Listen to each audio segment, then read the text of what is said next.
সবাইকে শুভেচ্ছা। যে আমরা গোলাপ গ্রামে আছি এবং আমরা দেখছি যে একজন ফুল বিক্রেতা তিনি হরেক রকমের গোলাপ ফুল, বিভিন্ন কালারের গোলাপ ফুল, বিভিন্ন সাইজের গোলাপ ফুল তিনি নিয়ে বসেছেন, তার দোকান সাজিয়ে বসেছেন। এবং এই যে গোলাপের তোড়া, নতুন তোড়া বানাচ্ছেন, কিছু তোড়া প্রস্তুত করে রেখেছেন এবং আরও নতুন নতুন তোড়া বানাচ্ছেন। এখানে জারবেরাও আছে, দেখি জারবেরা কি এখানকারই?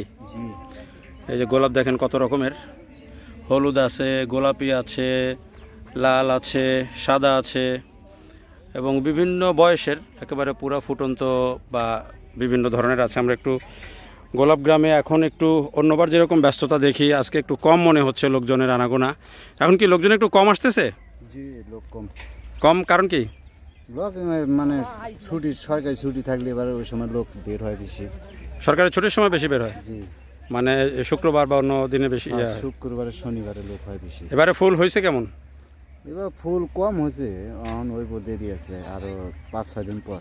আরো 5-6 দিন পর, মানে ডিসেম্বরের মাঝামাঝি গিয়ে? জি জি জি। আচ্ছা, ডিসেম্বরের মাঝামাঝি গিয়ে। তো এবার দাম কেমন, ফুলের দাম কেমন? দাম কম। দাম কম? জি। এই যে যেগুলা আপনার সামনে আছে এগুলা কিরকম? এই চায়না ফুল, চায়না ফুল আপনি 10 টাকা পিস পার পিস। চায়না? এই যে এগুলা চায়না? জি।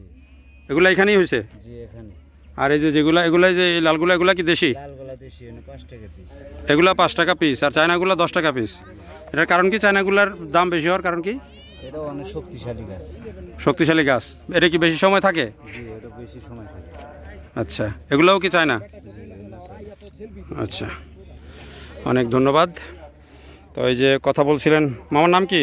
আমার নাম মোহাম্মদ তসির উদ্দিন।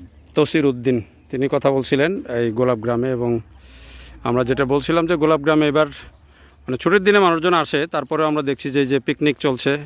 পিকনিক কি কেউ আয়সা করতে চাইলে করতে পারে এখানে, না? এই যে সুন্দর অনেক বড় স্পেস আছে, কেউ যদি চায় তাহলে তারা করতে পারে। পিকনিক করার জন্য অনেকে আসেন হয়তো গোলাপ গ্রামে ঘুরতে। এটা একটা পর্যটন গ্রামও হয়ে গেছে বলা যায়। এখন একটু লোকজন কম, আর একটু শীত বাড়লে তখন কিন্তু আবার লোকজন আরও বাড়বে। এবং এখানে এসে একটু ফাঁকা জায়গায় ঘোরার জন্য যদি অনেকে আসেন, এটি একটা ভালো জায়গা। এবং এটি একটি ঢাকার খুব কাছে একটি পর্যটন গ্রামও বলা যায়। আমরা একটা গোলাপের ক্ষেত, যে নেট দিয়ে চারিদিকে ঘিরে দেওয়া হয়েছে।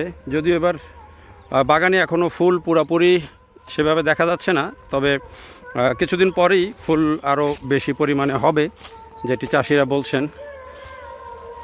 তো একটা মনোরম দৃশ্য আসলে। এখানে শুধু গোলাপই আছে তা না, এখানে উঁচু নিচু জমি, সেগুলোতে নানা রকমের ফসল, লাউ, মিষ্টি কুমড়া, আরও অন্যান্য বিভিন্ন ধরনের যে সবজির চাষ, সেগুলো হয়ে থাকে। তো সব মিলিয়ে এই গোলাপ গ্রামটা হচ্ছে আসলে একটা খুব একটু এসে একটু শান্তিতে নিঃশ্বাস নেওয়ার জন্য কিন্তু একটা ভালো স্পট।